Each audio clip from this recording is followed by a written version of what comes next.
Hello, ladies and gentlemen. Hope you're having a great and wonderful day. Well, it seems that we have a New York City Council that wants to get rid of the honoring Washington, Jefferson, and Columbus statues. And apparently, this is something that is a huge issue, which it is, don't get me wrong, because they're trying to get rid of our forefathers, the people that have put out these ideals and things for our nation, and this is something that is pretty terrible. I'm going to go over this article with you guys. So we have this here. New York City Council advances bid that could yank monuments honoring Washington, Jefferson, and Columbus. New York's the Democratic led council's Cultural Affairs Committee is set to hold a public hearing to Tuesday on a proposal to yank artworks from city property dedicated to historical figures such as George Washington, Peter Stuyvesant, and Christopher Columbus because of their controversial past. But critics immediately branded the effort as cancel culture run amok. Columbus was a migrant, fumed Angelo Privillo, president of the Columbus Heritage Coalition. Privillo vowed to fight any attempt to remove monuments of the famous Italian explorer from city parkland, including the most recognizable statue at Columbus Circle. Among the council's usual major responsibilities is passing a budget. So would you also remove our great statue, or our Statue of Liberty as well? Because that also has probably a horrible past that you guys don't like. Here's the thing. I want people to understand, even as President Trump, that not every single person that we came into our light or came into our lives was the greatest person on the planet. Let's be honest here. They had flaws, they had issues, as every human does. I don't think there is a perfect human to begin with. However, they have been notoriously mostly good. Now, we can have a debate on whether or not whether or not these were good people in terms of or what you liked about them, but mostly they set the foundation of our country and made us essentially the best country in the world, in my personal opinion, or at least the most wealthy one. And that being said, we have a reason and identity to keep our statues, keep our forefathers from being destroyed by communists because they have a bad history. I know that Washington probably had slaves back in the day, which, was a common thing back in those days, were having slaves. Now, I'm not trying to justify that he should have had slaves, but again, he had slaves, and there's justification, and we have to understand that it was bad, but he set a strong foundation for our country. The lawmakers approved a spending plan at the end of June, but it's already a disaster with Mayor Eric Adams ordering city agency cuts because it's potentially out of balance to the tune of billions of dollars thanks to the migrant crisis, critics note. Yes, that's another thing too. These people are more focused on removing iconic and very important statues from our city than trying to fix the migrant crisis, which the New Yorkers are not very happy with right now. It seems like their priorities are all over the place. We have the 51-member council also oversees the operation of city agencies and passing local regulations and laws that span everything from outdoor dining to zoning matters. Yeah, because your laws have been so great, like, the constant amount of laws that you have pretty much neglected and allow evil people to go free because you don't care about your people at all. But now, a main focus is canceling historical figures, and it's not an idle threat. A statue of Columbus Jefferson, the drafter of the Declaration of Independence and America's third president, was removed from City Hall because he was a slaveholder. Wow, okay, he was a slaveholder. That does not mean he did not do good within his timeline.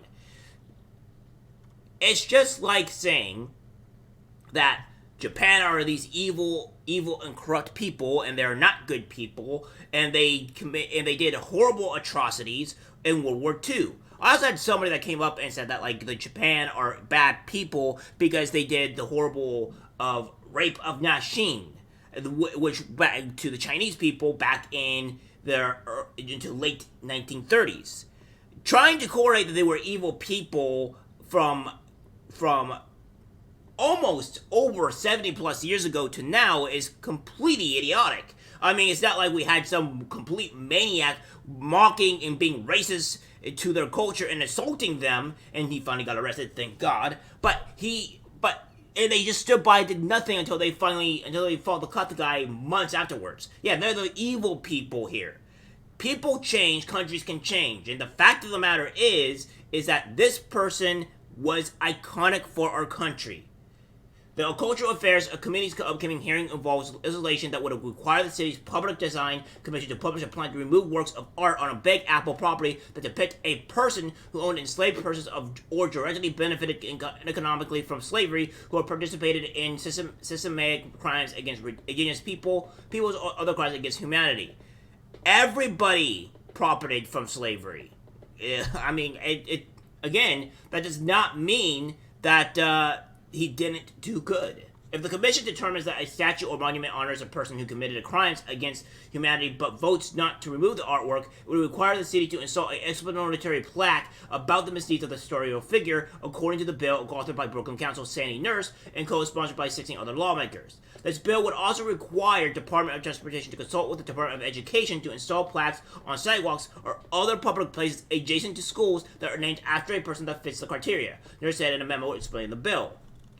There's more than a half dozen monuments on city property honoring slaveholder Washington, also America's first president and revolutionary hero, including in Washington Square Park and Union Square Park. Peter Stuyvesant and Dutch governor, early New York settler and slaveholder, has a statue in Stuyvesant Park, and prestigious Stuyvesant High School is named after him. Other famous slaveholders who have schools in the city named after them include John Jay and DeWitt Clinton. Pretty much, yeah. Columbus, while lauded for discovering the New World, has been targeted for elimination from the public square for brutalizing native populations during his travels, and monuments of him have been taken down elsewhere.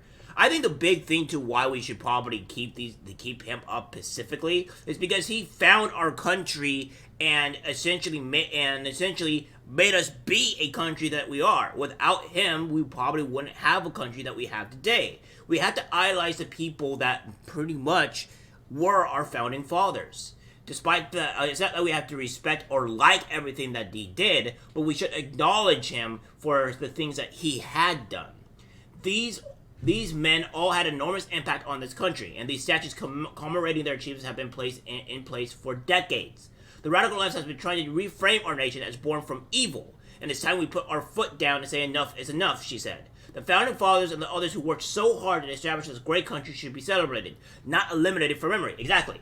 They want to remove our country the way it was. They want to erase the memory that what's made our country. They do not care about us. They do not like our country, our beliefs, our system at all. That's the reason why they're blatantly ignoring everything that's been done to our country and the constitutions, etc., because they don't care.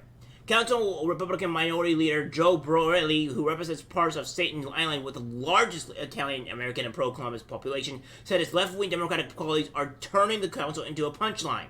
How original. The council is good for a statue banning committee every year or so, second only to our annual cars are bad hearing, Borelli said. By now, they get the same attention as the World Series of obscure Canadian winter sports on ESPN, Ocho. Even the My Pillow guy wouldn't buy ads during the broadcast he equipped. Former city mayor de Blasio also created a panel while in office to look at monuments honoring famous figures to see if any should be removed or for history and humane actions. So, yeah, but the 18-member panel of experts who commissioned to lead to protest ended up focusing on just 4 public monuments, with controversial 1800 genealogist Dr. J. Marion Sims being the lone figure to get the boot.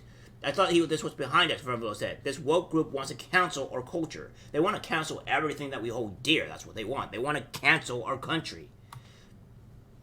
And we have this. This is pretty much what Trump has been mentioning to. President Donald Trump is combating violence and protecting America's monuments, memorials, and statues. They're tearing down statues, desecrating monuments, and purging dissenters. It's not the behavior of a peaceful political movement. It's the behavior of totalitarians and tyrants and people that don't love our country. Defending our shared history, President Trump is taking action to defend our nation's historical monuments, statues, and memorials. President Trump has signed an executive order that ensures that any person or group that destroys or vandalizes a monument, memorial, or statue is prosecuted to the fullest extent. The United States law authorizes a penalty of up to 10 years imprisonment for the willful injury of federal property. The executive also authorizes that those who incite violence and illegal activity are prosecuted to the fullest extent of the law.